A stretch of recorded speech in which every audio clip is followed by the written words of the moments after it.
Okey, Assalamualaikum dan selamat sejahtera. Okey, hari ini kelas KSK tingkatan 2 kita akan belajar tentang persekitaran kod arahan. Okey, sebelum tu kita kena tahu apa itu persekitaran kod arahan. Apa tu kod arahan? Kod arahan itu adalah satu arahan yang ditulis dalam bahasa komputer. Ingat, computer language. Lepas tu kita nak arahkan komputer melakukan sesuatu tugasan. Seterusnya adalah satu set kod arahan yang disebut sebagai segmen kod. Persekitaran kod arahan adalah satu set kod arahan yang disebut segmen kod digunakan untuk membina satu atau cara bagi menyelesaikan masalah. Okey, dan yang ketiga apa tu? Dia adalah satu bahasa komputer yang terdiri daripada bahasa pengatur caraan yang digunakan oleh pengatur caraan bagi menulis kod arahan. Okey. Apa tu bahasa komputer? Bahasa komputer ni ada satu yang something special. Bahasa komputer, kita nak suruh, kita kena cakap dengan komputer. Adakah kita bercakap dengan komputer? Tidak Kita menulis. Biasa kita akan menulis bahasa komputer tu supaya komputer tu buat apa yang kita nak. Contoh kita nak suruh komputer tu buat something. Okay, so kita suruh dia buat menggunakan bahasa komputer. Okey, seterusnya kita contoh. Okey, ni contoh-contoh bahasa pengatur caraan. Ni sikit. Ni saya tunjuk hanya 20 contoh. Dia ada banyak lagi. Contoh pertama Java, kita ada C, kita ada Python, C++, VB.NET, JavaScript, C Sharp, PHP, SQL, Objective-C, MATLAB, apa, Assembly Language, Swift, Go. Lepas tu kita ada Pascal, kita ada Ruby, SQL, Visual Basic. Okey, untuk tingkatan 2 pada tahun ni saya akan mengajar bahasa pengatur caraan Python. Okey, sebab apa? Nanti saya cerita. Okey, sebelum tu kita kena faham dulu. Dalam banyak-banyak coding tadi yang saya tunjuk ni, dalam banyak-banyak coding ni, okey, dia ada terbahagi ataupun tergolong kepada 3 jenis penterjemah. Okey, yang pertama adalah penghimpun, yang kedua adalah pengcompile dan yang ketiga pentafsir. Okey, contoh coding yang menggunakan penghimpun ni, assembly language. Dia basic assembly language yang digunakan oleh IBM, sistem IBM. ZOS, COBOL. Okey, seterusnya kita ada pengcompile. Contoh C, C++, Java dan Pascal. Ada banyak lagi sebenarnya. Ini contoh. Dan yang ketiga adalah pentafsir. Contoh Python, Perl, Ruby, PHP. Dan Python yang saya nak ajar ni dia tergolong dalam jenis penterjemah pentafsir. Okay, apa beza pengcompile dengan pentafsir ni? Pengcompile ni dia akan baca dulu semua coding kita, baru dia run. Manakala pentafsir ni akan terus run, dia akan baca line by line. Okay, seterusnya. Apa itu Python? Sebab tahun ni saya akan ajar Python, saya tanya dulu apa itu Python. Last week, tugasan yang saya bagi adalah untuk self-reading. Apa itu Python? Okay, Python adalah satu bahasa pengatur caraan yang paling popular. Bukan. Di antara yang popular lah. Terutama dekat US. US banyak guna Python ni. Seterusnya, bahasa ni dibuat oleh Guido van Rossum pada tahun 1991. Dah 30 tahun dah umur Python ni. Okay, Python termasuk dalam bahasa pengatur caraan yang mudah untuk dipelajari. Selain daripada Python, mungkin bahasa yang mudah dipelajari mungkin C. C pun sebab dia dipanggil asas lah. Okay, lepas tu Python boleh guna buat game, sistem web. Lepas tu searching web, semua boleh. Secara umumnya bahasa program ni boleh membangunkan website. Lepas tu buat software. Even Mac pun boleh guna coding Python ni untuk diselesaikan. Dan juga sistem scripting. Okay, seterusnya apa yang boleh dilakukan dengan Python ni? Okay, satu, kita boleh buat website. Kita boleh buat prototype. Macam contoh saya dulu masa belajar dulu, saya guna Python juga sebab saya guna Raspberry Pi untuk buat satu projek ataupun satu prototype projek saya tu, dan saya guna bahasa language Python lah untuk run saya punya sistem tu. Saya guna Raspberry Pi dan operating system dia adalah Debian. Sebab Linux ni dia banyak dia punya OS dia. Yang salah satu yang saya guna adalah Debian lah.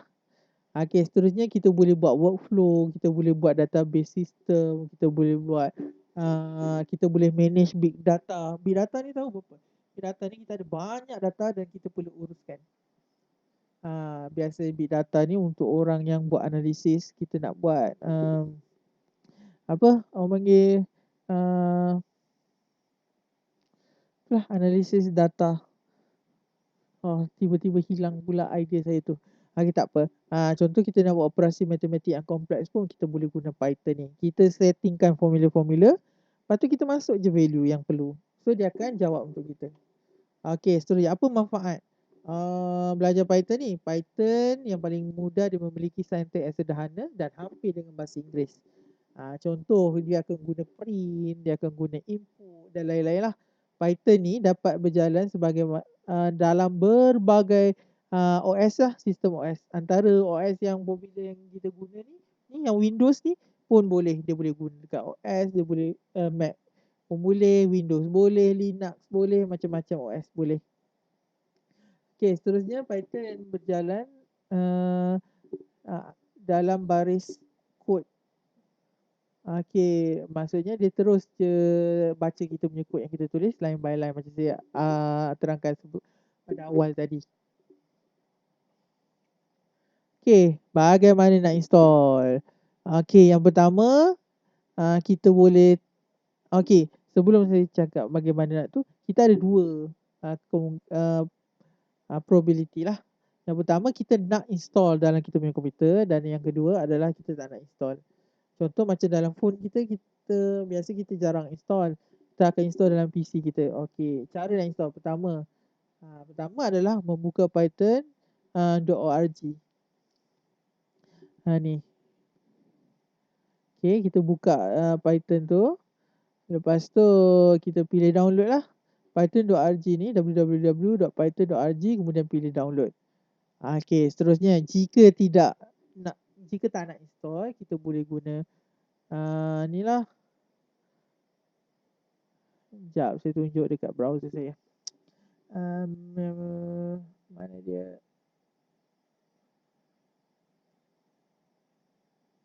Okey, saya buka saya punya browser. Okey, kalau nak download, kita boleh download dengan ni python.org. Python.org. Okey, kita boleh download dekat sini, download. Terus download. Lepas tu, kalau tak nak download, okey, cara pertama saya guna online GDB ni. Online GDB. Kita Google je. Tak ada masalah. Online GDB. Ingat keyword dia online GDB. Lepas tu ni. Ni. Nampak ni? Online GDB ni. Okay, klik je. Okay, dan perkara yang paling penting yang perlu buat adalah pilih language. Language, tengok dekat sini online GDB ni banyak language, tapi kita nak guna Python. Selain daripada Python, online GDB ni boleh buat C, C++, Java, PHP, C#, VB, HTML, CSS, Ruby, Perl, Pascal, R, Fortran, Haskell, Assembly Language, Objective-C, SQL. Banyak lah. Okay, kita nak guna P dan pilihlah Python. Okay, kalau tak nak guna ni, kita boleh guna juga Ruby. Ruby pula, REPL-E. Kita just masukkan REPL-E language Python 3 ataupun kita boleh Google saja. REPL-E Python. So dia akan pergi tunjuk kat sini yang first ni. So buka lah. So kita boleh tulis dekat sini dan kita tengok output dekat sini. Di sebelah kiri kita tulis dan di sebelah kanan run. Nah, yang ni antara link yang saya selalu bagi dekat student saya untuk buat coding dekat dalam phone lah. Berbanding dengan online GDB ni. Online GDB ni kadang dia screen dia tu tak berapa cantik sangat. Dia terlalu besar macam ni lah. Okay, dan saya boleh cadangkan yang ni juga. Antara dua ni lah yang paling popular digunakan dalam kelas saya. Okay, seterusnya kita sambung. Saya dah terang tentang itu.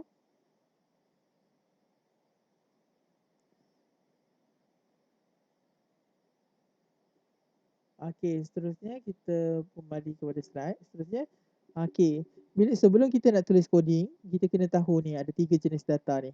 Kita ada 3 jenis data, iaitu data jenis nombor, data jenis teks dan data jenis nilai logik. Nombor pun terbahagi kepada 2 jenis, iaitu nombor bulat dan nombor integer. Macam mana kita nak bezakan integer dan nombor perpuluhan ni? Sorry, tadi integer ataupun double offload. Nombor bulat ataupun nombor puluhan. Macam mana kita nak bezakan nombor bulat dan nombor perpuluhan? Nombor bulat ni dia tak ada titik. Nombor perpuluhan ni dia ada titik. Contoh macam kita dapat lihat kat sini. 1, negatif 43, kosong. Nombor puluhan tu nampak ada titik. 0.94, negatif 1.34, 23.54. Okey. Saya nak tanya. Contoh 1.0. 1.0 tu dikira sebagai integer ataupun perpuluhan? Dia 1. Dia tak ada pun yang belakang-belakang. Dia 1.0. Okey, untuk 1.0 ia dikira sebagai nombor perpuluhan sebab ada titik. Kan tadi saya kata tips nak bezakan nombor bulat dan nombor perpuluhan adalah titik. Jika ada titik maksudnya dia adalah nombor perpuluhan. Okey, seterusnya teks. Teks terbahagi kepada 2 juga, iaitu char dan string. Char adalah single. String adalah rentetan ataupun gabungan char. Kalau kita dapat lihat atas keyboard kita, bermacam-macam char ada. Kita ada huruf besar, kita ada huruf kecil, kita ada nombor, kita ada simbol-simbol, kurungan, star, and, persen, dollar dan sebagainya. Tapi dia kena satu saja. Satu aksara. Baru tu char. Okey, contoh kalau 10. 10 dikira char ataupun tidak? Dia bukan aksara sebab dia gabungan aksara. Dia 1 dan 0. Okey, dan terakhir adalah nilai logik ataupun boolean. Nilai logik boolean ni dia cuma ada 2 je jawapan. True, false. Benar ataupun palsu. Dalam coding kita pakai true false lah. Contoh, adakah anda lelaki? True or false? Gitu. Adakah 2 lebih besar daripada 3? True or false? So jawapannya false lah sebab 2 lebih kecil daripada 3. Okey, seterusnya adalah operator aritmetik. Operator aritmetik ni kita ada tambah, tolak tu sama, tak ada masalah. Okey, untuk darab dan bahagi. Darab tu dia guna star, dia tak guna X yang macam kita tulis dalam mat. Dan bahagi dia tak tulis pun tolak lepas tu ada titik tu. Dia akan guna slash. Kalau kita nak tulis coding, kita akan guna tambah, tak ada masalah, tolak tak ada masalah, sama. Untuk darab kita kena guna star. Ingat, star bukan X. Lepas tu bahagi kita kena guna slash.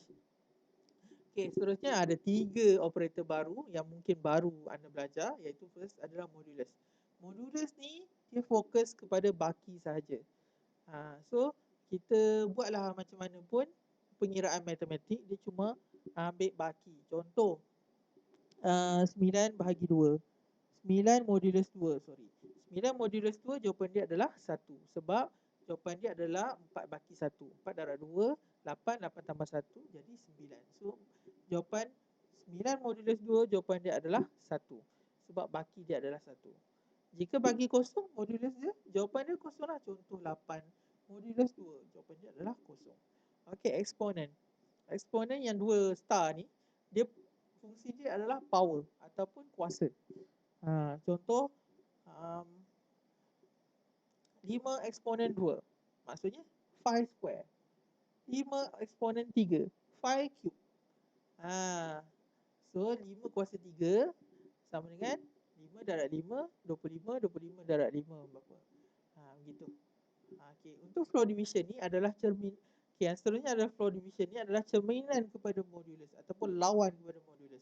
Kalau modulus tadi dia fokus kepada baki, manakala flow division ni dia hanya fokus kepada jawapan. Contoh 9 bahagi 9 flow division 2 sama dengan 4. So baki dia abaikan. Cuma fokus kepada jawapan. Jawapan dia adalah 4. Okey. Seterusnya adalah operator assignment. Operator assignment ni just assign. Biasa dalam coding ni yang advance dia akan guna benda ni. Contoh equal, plus equal maksudnya dia akan bertambah sebanyak berapa.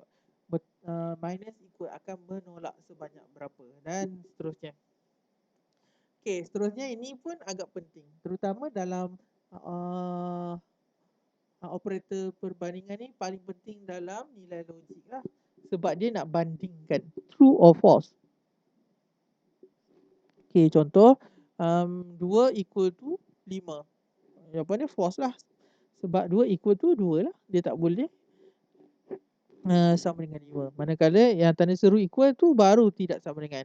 Contoh 2 tidak equal 5. So jawapan dia adalah true. Sebab dia tak sama dengan. Okay, lepas tu seterusnya ada greater and less than. Okay, nampak ni. Macam mana nak beza greater than and less than? Kita tengok besar dan kecil. Okay, kalau besar dan kecil, greater di sebelah kiri, less di sebelah kanan. Greater than. Okay, kalau less than, kecil, besar. Less than. Beza. Untuk kena pasti, less than or greater than. Dan yang ke ni, yang last ni ada dua, greater than or equal dan less than or equal. Beza antara yang atas dan yang bawah ni, dia memasukkan nombor semasa. Contoh, is 3 greater than or equal 3. Maksudnya baru dia accept 3 tu. Kalau is 3 greater than 3, no. Sebab dia adalah sama dengan. So dekat sini lah. Kalau kita nak ambil value 3 tadi. So kita kena equal. Greater than or equal. Maksudnya termasuk dirinya. Okay, itu saja. Okay, seterusnya saya akan tunjuk contoh coding. Nak buat coding. Tadi kita dah buka online GDB kan? Ataupun Rapid A kan? Okay, contoh. Okay, ni print hello world. So kita run saja. Contoh saya nak tambah lagi. Okay, dia kena guna print. P-R-I-N-T. Print. Lepas tu dia kena ada kurungan. Dan dia kena ada kod. Dia kena ada koma atas tu. Lepas tu tulis lah contoh Ilyas. Oh sorry, tak nampak skrin saya Okay. Browse balik. Okay. So dekat sini nampak skrin. Okay, saya padam balik semua. Okay, contoh yang saya nak buat ni. Okay, dia boleh guna online GDB ataupun Rapid E tadi yang saya nak tunjuk. Okay, contoh macam mana kita nak tulis coding. Okay, nak papa mesti ada print. Apa-apa benda yang kita nak papa sebagai output, dia mesti ada perkataan print. Lepas tu kita letak kod. Okay, contoh hello anda, awak. Okay, lepas tu kita run. Nampak dekat sini output dia hello awak. Saya nak tambah lagi apa paparan. P-R-I-N-T, print. Lepas tu kita letak kod. Kod ni untuk tunjuk string. Okay. Tunjuk perkataan. Saya Ilyas. Okay. So run. Hello awak, saya Ilyas. Nampak dia papa kat sini. Kalau tak ada perkataan print, dia takkan terpapar lah nanti. Dia wajib kena ada perkataan print kalau nak buat paparan. Okay, ni secara asasnya bagaimana kita nak print. Okay, seterusnya macam tadi saya tunjuk dekat dalam slide, kita nak cuba untuk buat ni operator arithmetic. Arithmetic ni matematik lah. Okay, kita cuba sekarang. Okay, yang pertama kita nak kita boleh, kalau kita letak kod, okay, kita cuba. Okay.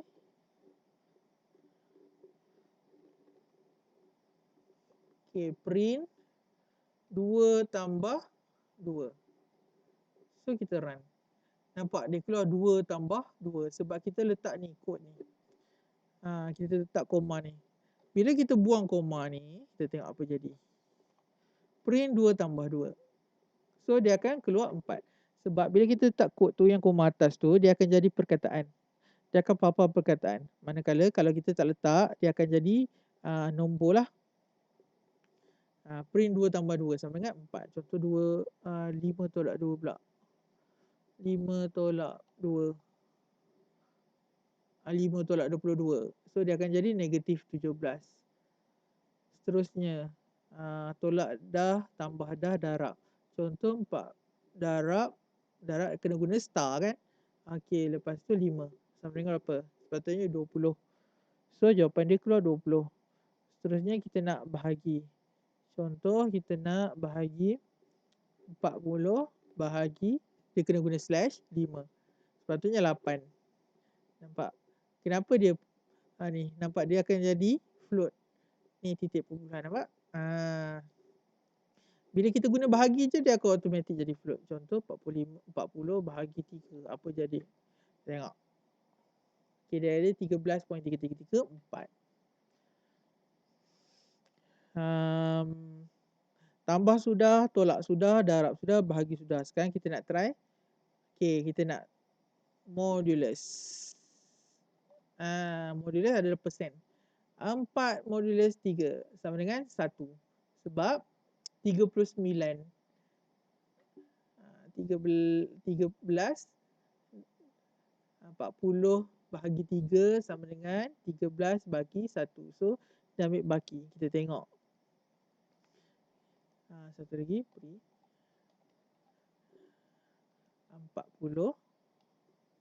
floor division 3. Floor division 3. So, dia jadi 13. Nampak? Dia jadi 13. Ni baki 1. Okey, kita tengok. Kalau bahagi saja dia jadi berapa? Print. 40 bahagi 3. Run. Nampak? Jawapan kalau kita bahagi adalah 13.33334. Tapi kalau kita buat floor division, jawapan dia adalah 3. Jika kita buat modulus, dia akan jadi 1. Sebab dia baki 1. 13 baki 1. Okey, lepas tu kita try eksponen pula. Okey, kita try buat eksponen. Contoh 10 eksponen 2 star 2. Sepatutnya jawapan dia mesti 100. Betul lah 100. 10 eksponen 2 sebab 2 kosong. Okey, seterusnya kita nak ataupun ni lah, katakan 5 square. 5 square jawapan dia berapa? Sepatutnya 25. Nampak? Keluar 25. Kalau 5 cube, 5 kuasa 3, 5 power of 3 sama dengan 125. Sebab 5 darab 5, 25. 25 darab 5, 125. Okey, begitu cara dia eksponen. Okey, selain daripada operasi aritmetik yang satu-satu, kita pun boleh guna pelbagai aritmetik dalam satu print. Contoh 5 eksponen 3, lepas tu bahagi 5 tambah saya nak 5 tambah 2 eksponen 3 bahagi 5. So jawapan dia 6.6. Kenapa 6.6? Okey, mula-mula dia buat apa? Mula-mula dia akan buat eksponen dulu. Kalau tak salah saya lah, kalau buat mas, kalau fungsi buat mas. 2 eksponen 3 sama dengan 2 darab 2, 8. 8 bahagi 5 sama dengan 1.6. 1.6 tambah dengan 5. Jadi 6.6. Okey, contoh kita buat yang mudah lah. 1 tambah 2 tolak 3 darab 4. Okey.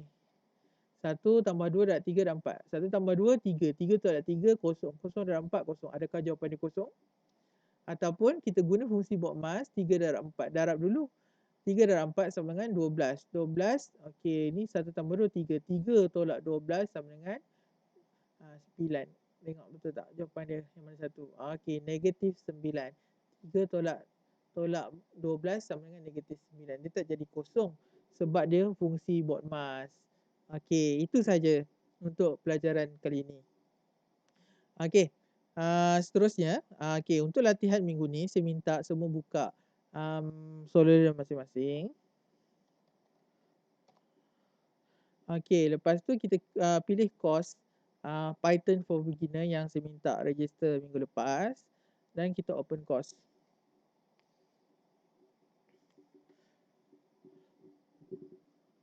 Okey, seterusnya saya nak minta buat ni basic konsep saja. Ada 8 semuanya. Okey, ni saja. Lepas tu saya nak screenshot yang ni. Lepas tu hantar dekat dalam Teams. Itu saja untuk minggu ni. Okey, terima kasih.